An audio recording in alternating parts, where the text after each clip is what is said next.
இன்னைக்கு பல பெண்களுக்கு மாதவிடாய் சுழற்சியில வரக்கூடிய ஆரம்ப சிக்கல் பாலிசிஸ்டிக் ஒவேரியன் டிசீஸ், சினைப்பை நீர்க்கட்டி என்று சொல்லக்கூடிய மாதவிடாய் தள்ளி தள்ளி வருவது, சரியான சுழற்சியில இல்லாமல் இருப்பது அடிப்படை காரணம் இந்த இனிப்பு மிட்டாய்கள். இனிப்பை காலகாலமாக கொண்டாடிய கூட்டம் தான் நம்ம, புதுசா உள்ளது இல்ல.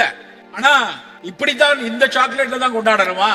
நம்ம ஊர்ல காலகாலமா நம்ம சாப்பிட்ட நிலக்கடலை கடலை மிட்டாய், அந்த கடலை மிட்டாயில இருக்கக்கூடிய அந்த நிலக்கடலையில கூடுதல் புரதம் கிடைக்கும். அதை சேர்த்து செய்யக்கூடிய வெள்ளப்பாகுல இனிப்பு இருக்கிறது, அதுலயும் இனிப்பு தான். ஆனா இந்த சாக்லேட்ல இருக்கிற அளவுக்கு ரசாயனங்கள் கிடையாது. இந்த சாக்லேட்ல அது மென்மையாக்க, குழகுழன்னு ஆக்குறதுக்கு, உருகாம இருக்க, அது வாயில் பல வண்ணங்களை கொடுக்க பல நிறமிகளை சேர்க்கிறாங்க. ஆனா நிலக்கடலை மிட்டாயில் அப்படி கிடையாது. இப்ப நம்ம கொண்டாடணும்னா நம் மரபு சொன்ன பல்வேறு தின்பண்டங்கள் நம்ம ஊர்லயே இருக்கிறது. இன்னைக்கு காலையில நான் வரும்போது எங்க நண்பருடைய வீட்டுல அவங்க கொடுத்திருந்த உணவு, அவங்க ஒரு அடை செய்திருந்தாங்க, கூடவே ஒரு உளுந்தங்களி வச்சிருந்தாங்க. இந்த உளுந்தங்களி உலகத்துல எனக்கு தெரிஞ்சு உலகத்தில் நம்ம ஊரில் மட்டும்தான் இருக்கிறது. நான் பல நாடுகளுக்கு பயணித்திருக்கிறேன். இந்த உலகத்திலே உளுந்தங்களிய அவங்க அழகா செஞ்சு வச்சிருந்தாங்க. அதை பார்த்தவுடன் எனக்கு என் அம்மா தான் ஞாபகம் தாங்க. எங்க அம்மா அந்த காலத்துல வாரம் ஒரு தடவை அந்த உளுந்தங்களியை வைப்பாங்க. பெண்களுக்கு மிக மிக சிறப்பான உணவுகள்ல ஒண்ணு உளுந்தங்களி. அது உளுந்து கருப்பையை வலுப்படுத்தக்கூடிய ஒரு உணவு, பைட்டோ ஈஸ்ட்ரோஜன் அப்படிமாங்க. கருப்பையும் சினைப்பையும் செம்மையாக்கக்கூடிய, உடலின் பைட்ரோஜன் சத்தை நிறைய வைத்திருக்கக்கூடிய, ஈஸ்ட்ரோஜன் சத்தை நிறைய வச்சிருக்கிற ஒரு பொருள் உளுந்து. அந்த உளுந்துலயும் மேல இருக்கிற கருப்பு தொலி இருக்கு இல்லையா, அது ஆக சிறந்தது. நம்ம அந்த காலத்துல வீட்டுல ஊற வச்சு அப்படியே சேர்த்து அரைச்சோம். இப்ப வெள்ளை விளையர்னு உருட்டு பருப்புன்னு யூஸ் பண்ணிட்டு இருக்கோம். ஆனா அது மேல இருக்க தொலிய மாட்டுக்கு போட்டுட்டு இருக்கான். ஆனா உண்மையிலேயே அது முழு தொலி உளுந்தோடு செய்யக்கூடிய உளுந்த களி கருப்பைக்கு அவ்வளவு சிறப்பான ஒரு உணவு. இன்னைக்கு நமக்கு இருக்கக்கூடிய மிகப்பெரிய சிக்கல், காலகாலமாக கடந்த 50 வருஷத்துல நம்ம பல வகையில உயர்ந்திருக்கிறோம். ஆனாலும் இங்கே பெருகி வரக்கூடிய நோய்கள்ல ரொம்ப அதிகரிச்சு வரக்கூடியது சர்க்கரையும் புற்றுநோயும் கூடிக்கொண்டே இருக்கிறது. பல பெண்கள் இங்க இருக்கீங்க, உங்களுக்கானது. பல பசங்க இருக்கீங்க, உங்கள் சகோதரிக்கும் உங்கள் அம்மாவுக்குமான ஒரு செய்தியை சொல்கிறேன். நான் 35 வருஷத்துக்கு முன்னாடி இங்க படிக்கும் போது பெண்களுக்கு யாருக்கு மார்பக புற்றுநோய் வரும்னு ஒரு கேள்வி உண்டு. சித்த மருத்துவத்துல மருத்துவக் கல்லூரி மாணவர்களுக்கு ஒரு கேள்வி உண்டு, எந்த பெண்களுக்கு மார்பக புற்றுநோய் அதிகம் வரும்னு. அப்ப எழுதின அந்த கேள்வியில பதில் 2 பதில் தான், நன்ஸ் அண்ட் நான் லாக்டேட்டிங் மதர்ஸ் அப்படிமாங்க. ஏதாவது ஒரு காரணத்திற்காக குழந்தை பேரின்மை பாலூட்டுவதற்கான வாய்ப்பில்லாமல் போன பெண்களுடைய முதுமையில, இல்ல திருமணம் செய்து கொள்ளாமலே இருந்து அவர்களுடைய முதுமையில, அவர்களுடைய மரபில் ஒருவேளை மார்பக புற்றுநோய் இருந்தால் அந்த பெண்ணுக்கு மார்பக புற்றுநோய் வரும். அப்படிதான் நாங்க படிச்சோம். ஆனா இன்னைக்கு என்ன நடக்குது தெரியுமா?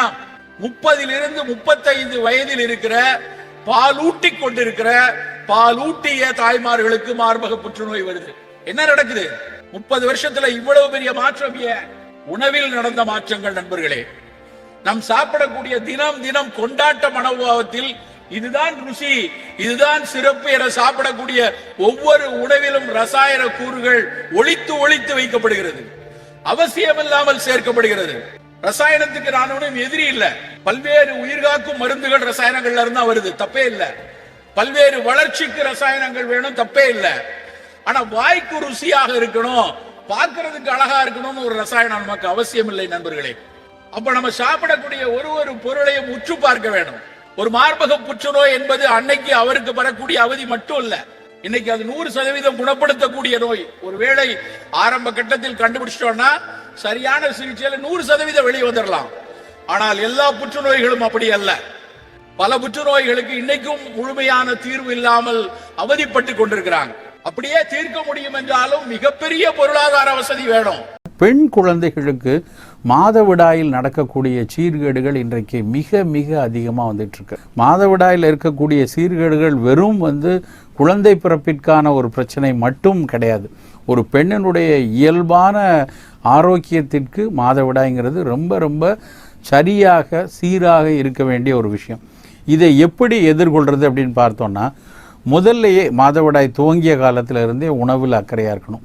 அதில் குறிப்பாக என்ன சொல்கிறோம் அப்படின்னா, அவர்களுடைய கூபக தசைகளை பெல்விக் மசில்ஸை ஸ்ட்ரென்தன் பண்ணுற மாதிரியான புரத உணவுகளை, புரோட்டீன் பேஸ்டு ஃபுட்டை வந்து நிறைய கொடுக்கணும்.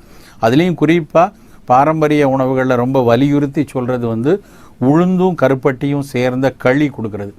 உளுந்தங்களின்னு சொல்லுவாங்க. தெற்கத்தி பக்கத்துலலாம் பார்த்திங்கன்னா மாதவிடாய் துவங்கக்கூடிய நாளில் அது மாதிரி ஒரு பெண் வயதுக்கு வந்துட்டாங்க அப்படின்னாலே அவர்களை பார்க்க வரக்கூடிய உறவின்மார்கள்லாம் வீட்டிலையே இந்த உளுந்தங்களி செய்து எடுத்துகிட்டு வருவாங்க.